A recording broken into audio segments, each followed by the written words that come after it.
You change the world you live in phenomenologically, psychologically, by changing what you aim at. And the reason for that is that you can't see much of the world. There just isn't enough of you. You have to ignore most of the world. Mm-hmm. I mean, obviously, you're not paying attention to what's going on in the country next to you in any real sense.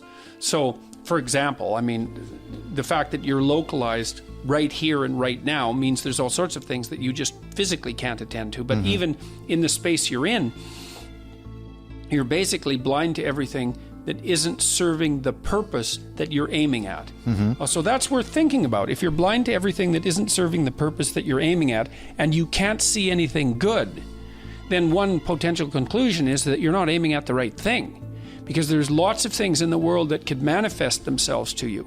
And I really mean this physically. Mm-hmm. It's a physical thing as well as a psychological thing.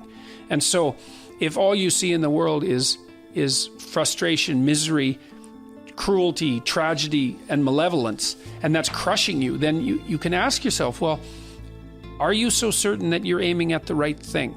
Now, I'm not saying that all people suffering is a consequence of the inappropriateness of their aims. Mm-hmm. I think that's a big mistake, because there's an element of life that's sort of ineradicably arbitrary. Mm-hmm. Then that's... You mean the randomness of the universe, basically? Yeah, well, the fact that bad things happen to good people, it's basically as simple as that. Or terrible things happen to good people even. Mm-hmm. Or even that terrible things happen to bad people. There's a randomness element to it. And you don't want to get too high on your horse about that and assume that, if something bad happened to you, it's because it's your fault. Mm-hmm. Sometimes it's your fault.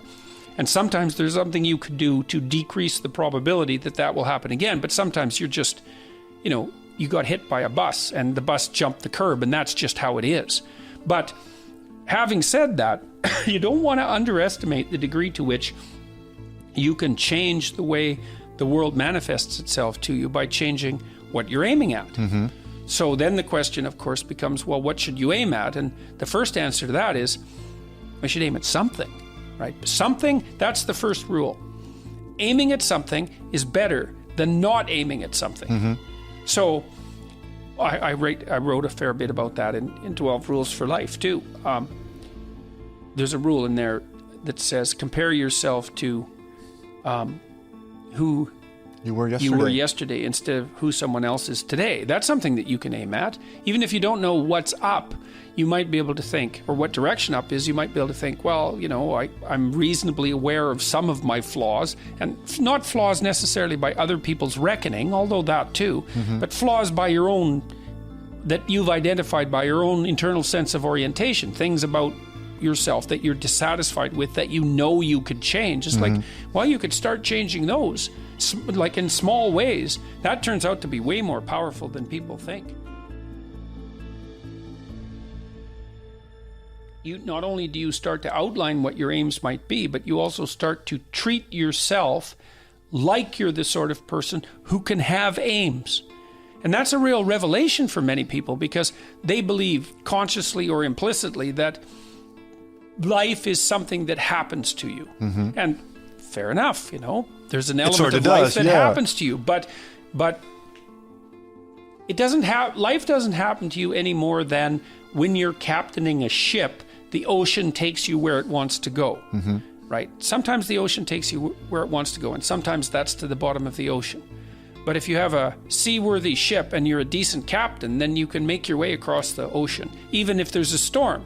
And that's a good metaphor, that sailing metaphor. It's also why I think people love sailing so much, because it has that metaphorical or metaphysical reality to it, as well as being something practical. Plus the promise of bounty behind the horizon, probably, if you start moving towards a particular goal.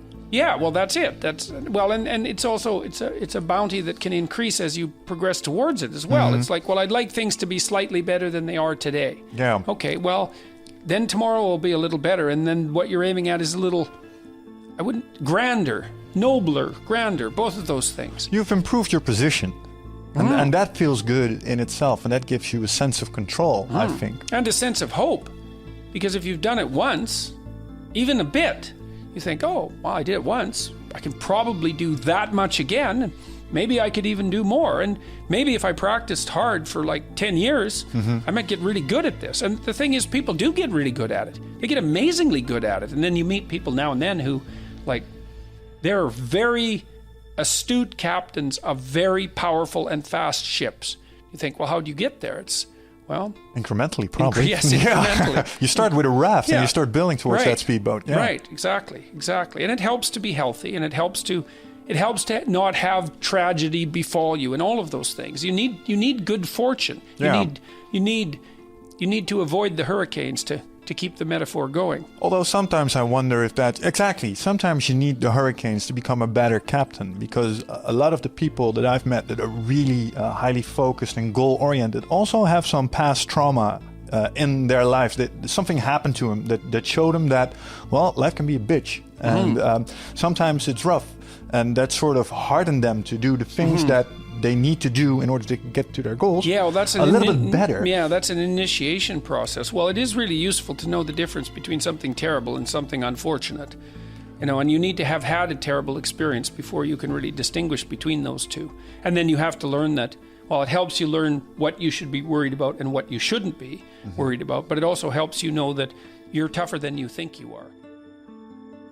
We brought students into the college during their orientation day in the middle of the summer, and we had them do their future authoring program, where they lay out their vision for their friendships and their education and their career goals, and the plan that they might want to implement to deal with temptations like drug and alcohol use, and their use of free time, their productive use of free time, and their physical and mental health, and ask them to write about what their life could be like in 3 to 5 years if they were treating themselves properly and were on a good pathway, and then also to write about how terrible their lives could be if they let their bad habits. And the effect of that, even they only wrote for an hour, the effect of that was that they were about 35% more likely to stay in school.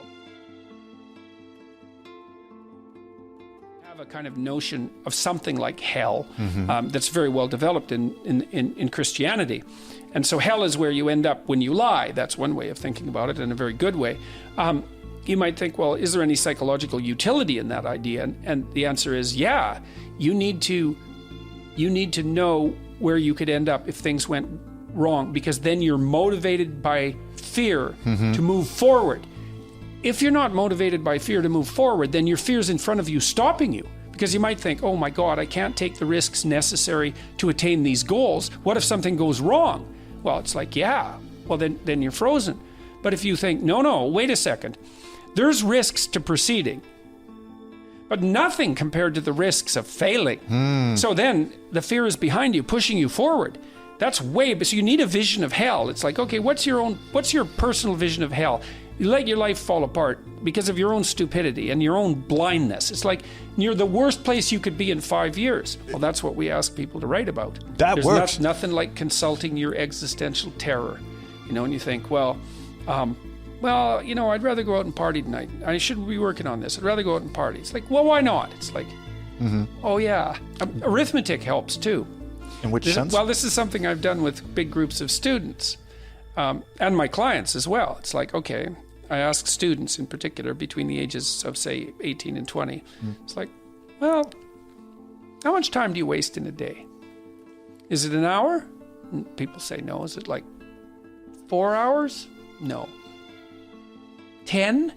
No.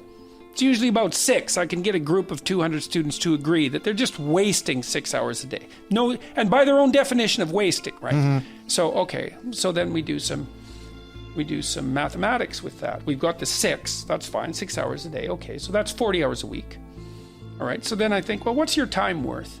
And they think, well, minimum wage, because most of the students, if they went out and worked, they'd only get minimum wage. But that's not right, because that's a discounted version. Their time is worth way more than that if they're working on something useful, because it's an investment. So it's perfectly reasonable to assume that if you're a reasonably bright student, your time is worth $25 an hour, something like that, because of its potential for future payoff. It's okay. Well, that's $1,000 a week. Right, so it's $4,000 a month, it's $50,000 a year. In 4 years, it's $200,000. So that's what wasting your day is costing you. It's like, let's make no mistake about it. You're going to be $200,000 poorer in 4 years because you're wasting your time. Is that really what you want to do? You're rich enough so that you're willing to forego that $200,000. Well, no one's ever sat them down and said, look, put an estimate out of the value of your time. Figure out how much of it you're wasting, and then ask yourself if you really think that that's a good idea.